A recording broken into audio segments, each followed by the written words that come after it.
Bonjour,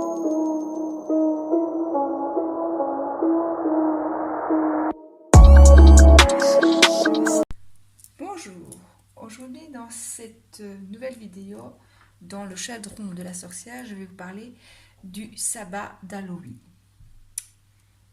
Je vais vous proposer quelque chose de simple, un rituel simple à faire. Il y a beaucoup d'autres choses qui est possible d'envisager, mais ici je pars sur quelque chose de simple.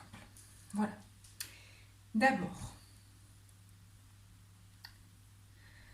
le sabbat d'Halloween, c'est le temps de la purification. C'est pour ça que je vous ai mis l'arcane sans nom. Je vous invite à aller voir le tirage pour Halloween, qui est le bilan de l'année 2022 et vers quoi on va vers 2023, que je viens de faire et qu'il va bientôt être en ligne. Temps de purification et de renouveau. Et oui, car l'arcane sans nom, c'est aussi le faucheur, mais aussi le laboureur. Le temps de purification et de renouveau. C'est la fête des morts. C'est un moment pour honorer la mémoire de nos ancêtres et se débarrasser de l'ancien et du non nécessaire. D'après les croyances païennes, le voile entre les mondes est fin, très fin. Et c'est le moment idéal pour tenter d'entrer en contact avec les défunts ou d'autres entités.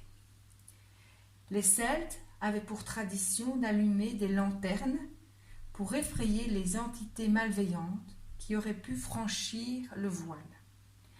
Autrefois, creusées dans des navets, ces lanternes sont aujourd'hui réalisées avec des courges, des potirons, des citrouilles qui, entre-temps, ont été importées des Amériques. En cette fête de Noël, d'Halloween, c'est le moment idéal pour sonder aussi l'avenir, en tirant les cartes ou les runes. C'est le moment idéal pour faire, comme je vous l'ai dit, le bilan d'une année écoulée et de savoir vers quoi on va à l'année suivante. De plus, la proximité de l'au-delà rend ce moment idéal pour se rappeler nos défunts. Sortez de vieilles photographies, posez des fleurs sur la tombe d'un proche, rappelez-vous des bons souvenirs, allumez une bougie en pensant à vos défunts pour ceux qui ne savent pas se déplacer. C'est aussi un temps pour rendre visite à ses amis et à sa famille. Et aussi une occasion pour encourager les enfants et leur donner un espace et un temps pour exprimer ce qu'ils perçoivent des notions de peur et de la notion de la mort et de la maladie.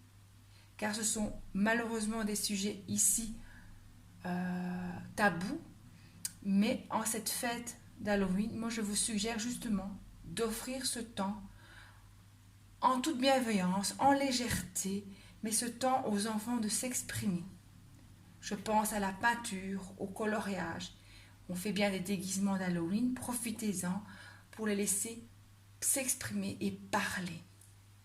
Ça permettra aussi de rendre compte, faire prendre conscience à l'enfant qu'il y a des peurs qui sont irrationnelles. Voilà. Maintenant, je vais passer au rituel. Le matériel, à minima, une bougie noire, orange ou blanche, à minima. Votre préparation. Trouvez le moment idéal en cette veille du 31 octobre. Décorez votre autel. À minima, votre bougie, des fruits de saison.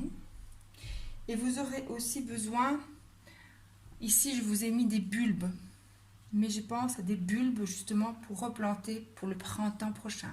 Bulbes ou graines, plantes qui vont refleurir, reprendre vigueur au printemps prochain et je vais vous expliquer pourquoi.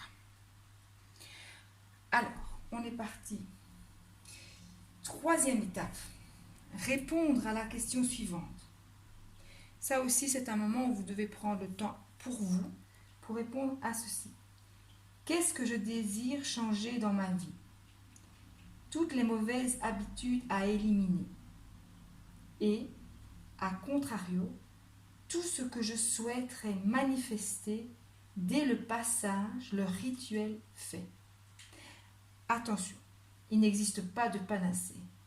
Gardez votre bon sens, courage et résilience, car oser prendre son bâton de pèlerin, c'est quelque chose que l'on fait en toute conscience de ce qu'on aura aussi à lâcher pour oser le pas.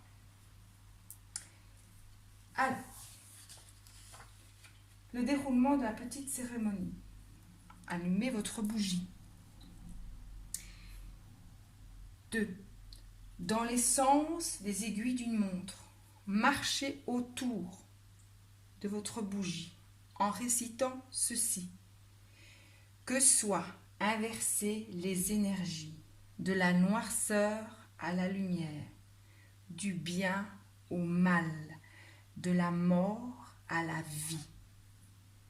Je répète encore une fois pour vous, que soient inversées les énergies de la noirceur à la lumière, du mal au bien, de la mort à la vie. Ensuite, lisez vos réponses en commençant par le négatif à éliminer, puis le positif à faire naître, en continuant à tourner autour de votre bougie dans le même sens. Enfin, respirez. Visualisez les bénéfices du changement. Ensuite, brûlez votre papier à votre bougie, en respectant les consignes de sécurité, bien entendu. Enfin, mettre les cendres de ce papier dans la terre, pot de terre ou le jardin, et planter bulbes, graines pour le printemps prochain. Car c'est ça, la symbolique de l'arcane sans nom. C'est qu'on coupe, on nettoie, on purifie, mais aussi on sème les graines du changement pour le futur, pour le printemps prochain. Conseil, soyez à l'écoute de votre intuition, car la seule règle que je vous rappelle en magie, l'âme qui agit est l'intention. Seule l'intention compte. Voilà, je vous souhaite une très bonne fête d'Halloween.